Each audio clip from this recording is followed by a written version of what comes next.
পোশাক কারখানা চলমান পরিস্থিতি নিয়ে গার্মেন্টস মালিক ও শ্রমিক নেতাদের সাথে বৈঠক করবেন শ্রম সচিব AHM শফিকুজ্জামান। এ নিয়ে আরও খবর জানাতে উত্তরা BGMA ভবনে আছেন সহকর্মী জাহিদুল ইসলাম। আমরা যুক্ত হচ্ছি তার সাথে। জাহিদ, বৈঠকে কোন কোন বিষয় নিয়ে আলোচনা হতে পারে, সেই বিষয়ে কি খবর আছে আপনার কাছে? তানিয়া, যদি আপনাকে বলি, আসলে শ্রম সচিব যদিও এই বৈঠকে থাকবেন, কিন্তু আমরা যেমনটা শুনতে পেরেছি যে শ্রম উপদেষ্টা, শিল্প উপদেষ্টা সহ মোট 3 জন উপদেষ্টা কিন্তু আজকে BGMAর যে বৈঠকটি আছে সেখানে উপস্থিত থাকবেন এবং সেখানে আরও 2 জন সচিব উপস্থিত থাকবেন শ্রম সচিব ছাড়াও। আর থাকছেন আইন শৃঙ্খলা রক্ষাকারী বাহিনীর সদস্যরা এবং শ্রমিক প্রতিনিধিরা, এছাড়া গার্মেন্টস মালিকরা তো থাকছেনই। বিশেষ করে এখানে যে আলোচনাটি হবে সেটি হচ্ছে যে গেল প্রায় কয়েকদিন ধরেই আশুলিয়া কেন্দ্রিক যে পোশাক কারখানাগুলো আছে সেখানে কিন্তু শ্রম অসন্তোষ চলছে। এই শ্রম অসন্তোষ বন্ধের জন্য BGMAর পক্ষ থেকে বেশ কয়েকবার উদ্যোগ নেওয়া হয়েছে, কিন্তু কোনো অবস্থাতেই সেই শ্রম অসন্তোষ থামছে না।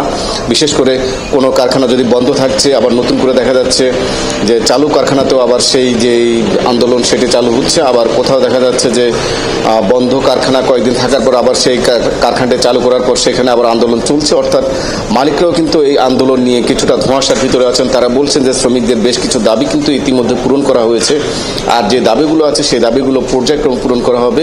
তো সেই বিষয়ে আসলে শ্রমিকরা কেন তাদের যে আন্দোলন থেকে সরছে না, এবং তাদের জন্য যে অনেকে বলছে যে বেতন যে বকেয়া ছিল বা আগস্ট মাসের যে বেতন সেটি পরিশোধ করা নিয়ে একটি জটিলতা দেখা দিয়েছে। বিশেষ করে কিছু গার্মেন্টস মালিক আত্মগোপনে আছেন, কেউ আবার আছেন আইন শৃঙ্খলা রক্ষাকারীর হেফাজতে, অথবা অনেকে গ্রেপ্তারও হয়েছেন, কারান্তরীণ রয়েছেন সেসব কারখানায়। বিশেষ করে শ্রম অসন্তোষ রয়েছে। আসলে সব কিছু মিলিয়ে যে শ্রমিকের যে আন্দোলন সেটি আসলে কিভাবে দমন করা যায় বা সেটি কিভাবে নিয়ন্ত্রণ আনা যায় এবং শ্রমিকদের দাবি কিভাবে পূরণ করা যায় সেটি জানার জন্য আসলে এখানে আজকে যে 3 জন উপদেষ্টা আসবেন এবং কয়েকজন সচিব থাকবেন এবং কারখানা মালিকরা থাকবেন এবং শ্রমিক সংগঠনগুলো থাকবেন।